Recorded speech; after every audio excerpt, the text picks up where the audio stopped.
Pour Pythagore et Philolaos, l'âme est harmonie. La tradition, et selon c'est Aristote là qui cite Philolaos, la tradition nous fournit encore une autre conception de l'âme. On dit qu'elle est une sorte d'harmonie, car aussi bien l'harmonie est un mélange, un assemblage de contraires, et le corps est constitué de contraires.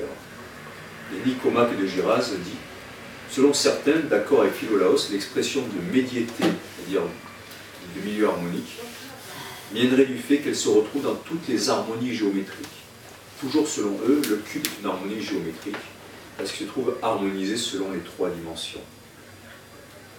Et alors, le nombre 10, aussi, qui est l'image de l'harmonie parfaite, en fait, on l'a surnommé mnémosine, parce que celui qui se souvient du nombre 10 peut retrouver la mémoire de tout. Aussi, le 10 était un archétype, vraiment. Et en méditant sur le 10, on peut retrouver la mémoire de tout, comme un mandala ou un symbole qui est la clé de l'univers. Et en particulier, on dit que souvent les pythagoriciens jouaient de la flûte, parce que la flûte représentait l'harmonie. Et le feu était le centre de l'univers. C'est possible de revoir les références, enfin, le bouquin que... Ouais, c'est les écoles présocratiques, édition établie par Jean-Paul Duran. C'est juste Alors, l'âme est une harmonie, c'est-à-dire un ensemble de sons agréables formant un concert. Alors, là, donc, on est dans la Grèce antique, et dans ce terrain proche oriental, bon, il y a la naissance du christianisme, des tentatives de réconciliation de la pensée grecque et du judaïsme comme Philon d'Alexandrie, et puis l'islam qui est apparu au 7e siècle. En fait, il y a une phrase de Mahomet qui dit il faut aller chercher la sagesse jusqu'en Chine, ou même en Chine. Et les premiers conquérants musulmans avaient même mis le siège devant Byzance pour un livre que les Byzantins refusaient de leur donner. Donc ils avaient un énorme culte des Grecs, et on trouve ça chez les soufis. Alors pourquoi je parle de ça? Parce que d'ailleurs quelqu'un comme Rumi, le mystique soufi, en fait on l'appelle Rumi, parce que les Rumi c'était les Byzantins, c'était les Romains. Et les soufis parlaient du sama. Sama en arabe ça veut dire audition, isma. Et donc il disait que l'univers entier était un concert. C'était l'harmonie des sphères, le concert céleste, donc à l'image de l'âme. Et celui qui écoute le monde peut entendre le concert des planètes et tout ce qui récite le nom de Dieu. Le zikr, qui permet de se souvenir. Donc ça, c'est des notions qui pour moi sont vraiment empreintes des pythagoriciens, mais aussi de toute cette sagesse qui est encore antérieure aux pythagoriciens, qu'il y avait chez les Chaldéens, chez les Égyptiens, chez les Orphiques aussi, où on jouait de la lyre, dans les mystères de la Grèce antique. Et donc ils ont beaucoup travaillé sur la musique, sur les univers. Et voilà, donc ça c'est important. C'est important, c'était Platon qui disait tous les arts aspirent à rejoindre la musique. Je voulais dire autre chose par rapport à ça, sur le concert. Oui, ça on le retrouve aujourd'hui, hein, les astrophysiciens se sont rendus compte que chaque planète émet une note. Vous avez des enregistrements sur Internet, et comme par hasard, le Soleil, c'est la note Sol. Donc l'harmonie et l'unification des contraires. Selon Philolaos, vous savez que les pythagoriciens adoraient les chiffres, le nombre est toujours vrai, il ne manque jamais. C'est la structure même de l'univers. Et Archytas, finalement, de tous les pythagoriciens, était celui qui était le plus intéressé par la musique. Je vais parler d'Anaximandre. Je peux y aller, parce qu'en fait on a fini là. Oui, mais il reste Démocrite quand même. Ah, pardon, excuse-moi. Ouais, du coup. Ah oui, là, voilà, donc c'est à toi. Ok. Donc on en vient à Démocrite. Et vu que j'ai commencé par le philosophe qui pleure, Héraclite, je vais finir par le philosophe qui rit, Démocrite. Donc ces dates, c'est moins 460, moins 360. Voilà. Il a fondé l'école atomistique à Abder, en Asie mineure. Sa doctrine principale est la suivante. Rien ne se fait de rien, ce qui implique un monde physique constitué d'atomes, mais ceux-ci, à son époque, ne sont qu'une hypothèse métaphysique. Donc selon lui, l'univers est composé à la fois d'atomes qui sont l'origine de toute chose avec le vide. Et pour lui, il y a de l'être, comme chez Parménide, sauf qu'il ajoute le non-être, car pour lui, sans le vide, le monde s'écroule. Ce qui est intéressant aussi, c'est que il imagine que les mondes sont illimités. Donc là, je fais écho à Leibniz, qui parle de mondes limités. Ils sont limités, engendrés et périssables. Ça, c'est Diogène Laërce qui nous dit. Donc le problème de Démocrite, c'est que Platon l'aimait vraiment pas. Notamment, il a déclaré, il a dit que j'aimerais que tous les livres de Démocrite soient brûlés. Et donc il nous reste que quelques maximes. Mais ce qui est passionnant chez Démocrite, c'est que c'est le premier penseur matérialiste. D'ailleurs, Karl Marx a fait sa thèse sur l'atome chez Démocrite, notamment. Mais avant d'entrer dans la pensée de Démocrite, je vais brièvement parler de Leucippe, qui est le maître de Démocrite. Donc Leucippe, en fait, certains disent que c'est lui qui a inventé l'atome. On l'attribue à Démocrite parce qu'il a écrit, donc on a des textes de Démocrite, mais c'est discutable. C'est Jean-Paul Dumont qui nous dit ça. Je cite Jean-Paul Dumont, donc c'est dans ce livre-là. Leucippe, Démocrite disent que les atomes sont illimités en nombre et que le vide est illimité en grandeur. Donc, nous avons vu que Parménide ne laissait pas de place aux multiples. Leucippe et Démocrite lui donnent un sens en philosophie, car il y aurait, selon eux, une multitude d'atomes. La cosmologie de l'école, très rapidement, alors il y aurait un mouvement de l'univers, puis vient la Terre, formée d'atomes, qui occupent la position inférieure, tandis que ceux d'en haut donnaient naissance à la voûte céleste, au feu et à l'air. L'univers a un caractère illimité, donc j'y reviens. Maintenant, entrons dans la pensée de Démocrite. Ce qui est intéressant, c'est qu'il a inclus les 4 éléments dans sa pensée. Il a inclus les 4 éléments dans sa théorie des atomes et du vide.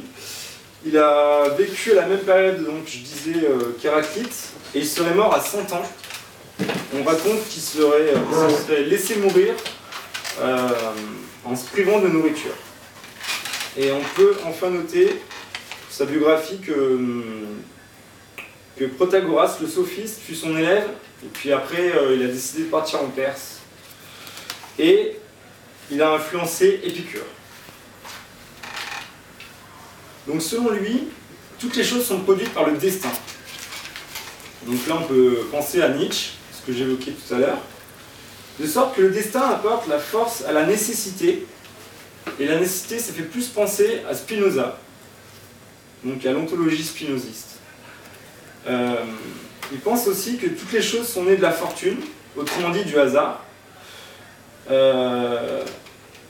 Démocrite, au fragment 91, nous explique que la Voie lactée est la lumière de certaines étoiles. Sénèque nous dit que Démocrite aurait vu qu'il y avait un grand nombre de planètes. Pour Aristote, l'âme et l'intellect seraient identiques chez Démocrite. Donc on peut parler de ce qu'on appelle en philosophie une sorte de monisme en fait, contrairement au dualisme platonicien. Et là j'en viens aux maximes de Démocrite, donc on pourra en débattre, mais je trouve qu'elles sont passionnantes dans le sens où il a essayé, en plus de la cosmologie, de l'astronomie, il a tenté d'établir une éthique, un mode d'existence, une modalité d'existence. Donc il dit par exemple, se repentir des actions mauvaises, c'est faire son salut. il nous dit il faut dire la vérité et ne pas trop parler. Il était très mesuré. L'âme noble supporte patiemment les fausses notes. Sur le commandement, il nous dit qu'il est dur d'être commandé par quelqu'un qui vaut moins que soi. Il met en avant la raison, le logos, qui serait plus persuasif que l'or, selon lui. Là, je cite le fragment 52. « Vouloir raisonner quelqu'un qui se figure intelligent, c'est perdre son temps. » Donc ça, c'est... Excuse-moi, tu peux répéter la phrase. À méditer. Laquelle, la dernière? Ouais. Vouloir raisonner quelqu'un qui se figure intelligent, c'est perdre son temps. Je trouvais qu'elle était intéressante, cette maxime. Il dit que nombre de personnes ont la raison sans apprentissage. Cependant, il dit plus loin dans une autre maxime qu'on ne possède la pratique et la théorie, on ne peut pas posséder la pratique et la théorie sans apprentissage. Ce qui est intéressant, c'est sur la vertu. La vertu se situerait dans les actes et pas dans les paroles. Enfin, il y a une réflexion en philosophie morale sur le bien. Alors le bien, c'est de ne pas avoir la volonté de commettre l'injustice. C'est-à-dire que si on commet un acte injuste, certes c'est le mal, mais lui c'est vraiment, il axe sa morale sur la volonté. Et sur l'intention, contrairement à Kant, il la base, lui, sur les actes. Voilà. Ensuite, il explique que l'intelligence est à développer. Il pense que le savoir c'est quelque chose qui est figé et qu'on doit plutôt développer l'intelligence des gens, des jeunes notamment. Il y a une critique donc du désir sans mesure. Enfin, on trouve deux maximes sur l'amitié qui sont assez intéressantes. L'amitié d'un seul homme sensé vaut autant que celle de tous les insensés ensemble. Ou encore, ceux qui critiquent tout ne sont pas naturellement enclins à l'amitié. Alors par contre, ça c'était, on va dire, c'était plutôt les bons côtés de Démocrite. Il y a trois maximes assez misogynes quand même sur les femmes. Alors donc c'est... Désolé, c'est pas moi, c'est Démocrite. Les femmes ne doivent pas discourir, c'est une chose détestable. Fragment 110, hein, si vous connaissez le détail. Au 111, il nous dit « Être commandé par une femme serait là la dernière offense pour un homme. » Et enfin, au 122, alors là, c'est la femme n'est qu'une sorte de matrice capable de recevoir la semence. Voilà. Démocrite. Mais un peu de bonheur quand même pour finir, deux maximes sur le bonheur. Le bonheur est comme le malheur, le propre de l'âme. Et ça c'est le fragment 170. Et le 171, c'est le bonheur ne se trouve ni dans l'acquisition d'un troupeau ou dans l'or, mais dans l'âme. Et donc je conclurai sur la sagesse. Les esprits insensés sont réglés par les gains de fortune, mais les hommes d'expérience le sont par les gains de la sagesse. On peut dire qu'au fragment 561, Héraclite légitime la guerre, tout comme Héraclite. Pardon, excusez-moi, Démocrite légitime la guerre, tout comme Héraclite, mais avec un autre argument que celui des dieux. Il dit qu'en substance, il faut tuer l'ennemi selon des lois ancestrales. Donc c'est plus selon la tradition qu'il faudrait tuer, puis il faut voir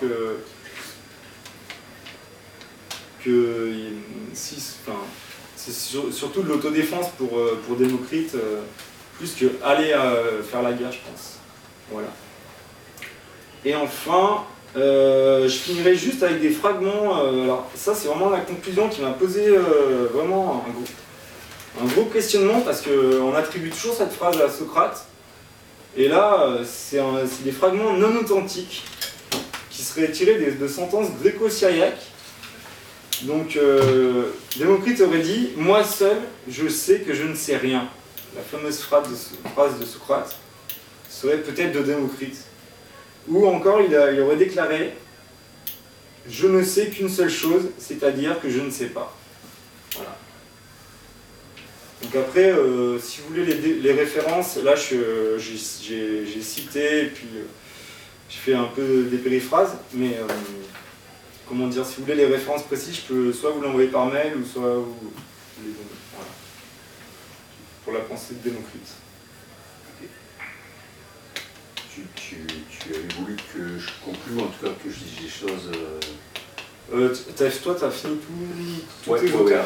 ouais. Ben, je pense qu'on peut conclure rapidement en disant que c'est quand même les fondateurs de notre civilisation, et on a vu qu'il y a des passerelles, que cette pensée elle n'est pas née qu'en Grèce, elle est née en Turquie, en Italie, et aussi ils ont fait beaucoup de voyages en Égypte, etc.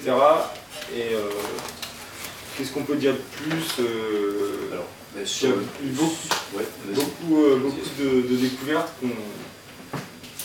beaucoup d'intuitions qui sont révélées juste en sciences et dans les domaines divers et variés, je pense. Voilà. Ouais, en fait, tu veux rajouter quelque chose? Disons, quand tu dis que c'était aussi en Italie, ouais, c'était la zone de la Grande Grèce.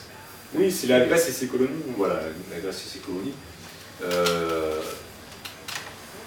Et c'est vrai que pour la tradition qui est passée par Rome ensuite, et puis le christianisme, Aristote, la scolastique, la Renaissance et tout ça, par les Arabes aussi qui ont ramené les Grecs. Voilà, ouais, il y a beaucoup de choses qui sont effectivement basées sur eux, jusqu'à l'époque moderne. Après, présocratique, socratique, Aristote et tout ça. Ouais. Moi, en fait, c'est pas conclure, mais c'est juste dire des choses qui me tenaient à cœur et dont on avait parlé aussi à travers notre préparation, vite fait. Donc, par rapport à l'Égypte, quand on voit ce qui était dit par les Égyptiens eux-mêmes et par Platon, il y aurait eu donc encore une terre, un continent avant l'Égypte, c'était l'Atlantide, qui était considéré comme le continent mère dont l'Égypte était une colonie. Et il y a eu une grande guerre, selon ce dialogue de Platon, le Timéo et Critias, entre Athènes et Atlantide, qui a gagné Athènes, qui a gagné sa liberté à travers ça.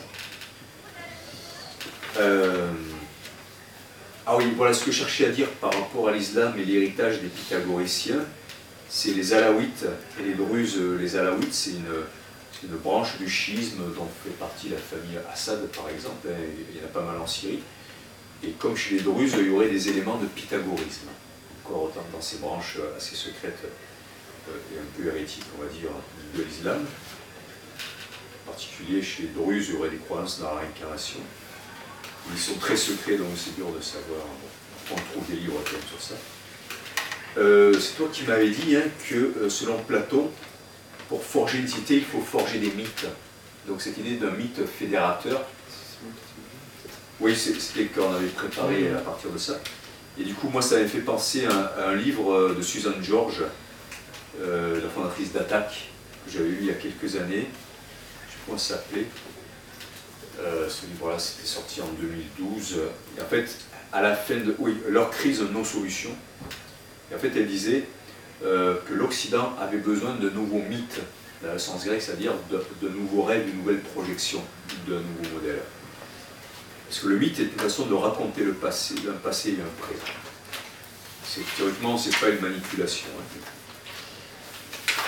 Ensuite, ce qui m'était apparu, c'est-à-dire que plus on allait faire la rupture avec la nature à travers Platon, Aristote et d'autres, et plus on allait faire aussi une perte de rationalité. C'est-à-dire que plus on s'éloigne finalement, aller contre nature, c'est aussi aller contre culture et arriver à la barbarie. Et on l'a vu se permettre de faire tout et n'importe quoi à la nature. Souvent les traités étaient rédigés en vers, je crois que c'était le cas chez Empédocle, et parce qu'ils considéraient que le monde était comme un grand poème, et que épouser le monde, c'était en rendre compte de façon poétique. On ne pouvait pas en rendre compte de façon simplement carré, de façon, voilà. Donc il fallait chanter le monde parce que le monde chante. Disons qu'il y a beaucoup qui ont écrit de manière poétique, notamment Héraclite, etc. Voilà. Mais c'est un mode d'expression. Et ouais, sur Démocrite, j'avais noté, tu m'avais parlé du tourbillon des atomes, qui faisait penser au spin des atomes en physique, et le derviche tourneur dans le soufisme, avec les soleils, les planètes, tout tourne.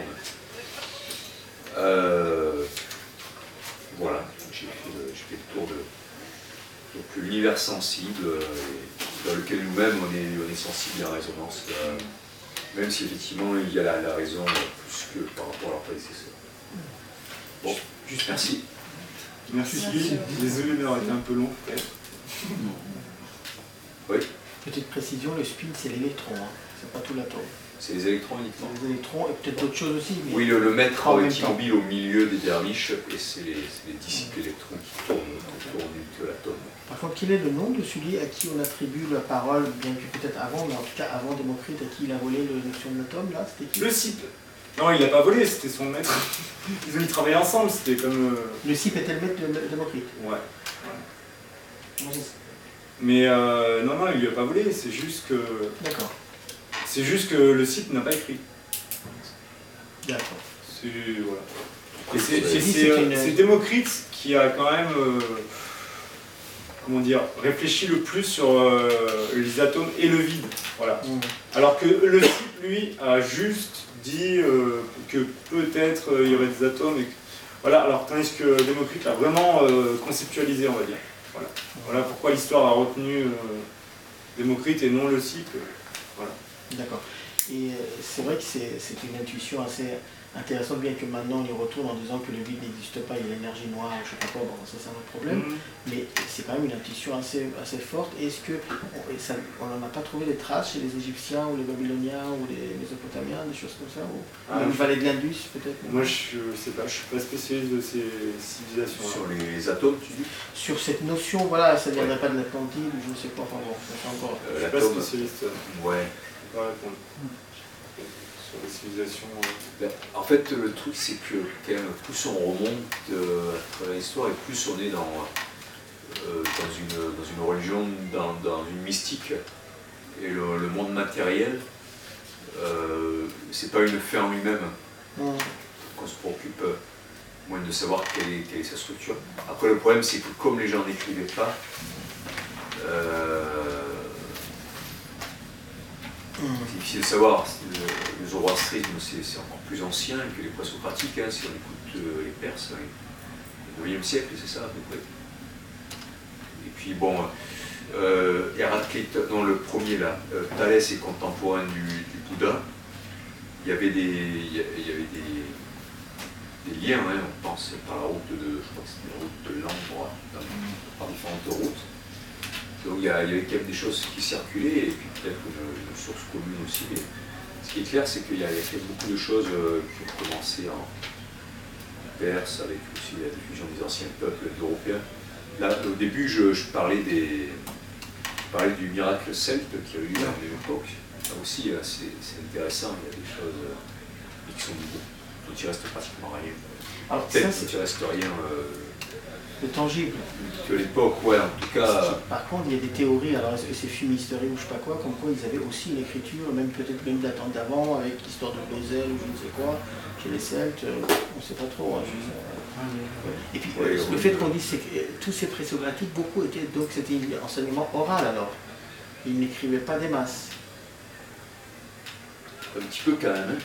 Certains, on leur attribue un livre. Ils ont quand même beaucoup écrit, enfin Démocrite, il y a beaucoup, enfin, il a parlé de à peu près tous les sujets, sauf que en fait ça a été brûlé, il me semble bien, par l'Église catholique au Moyen-Âge. Alors voilà, c'est ça.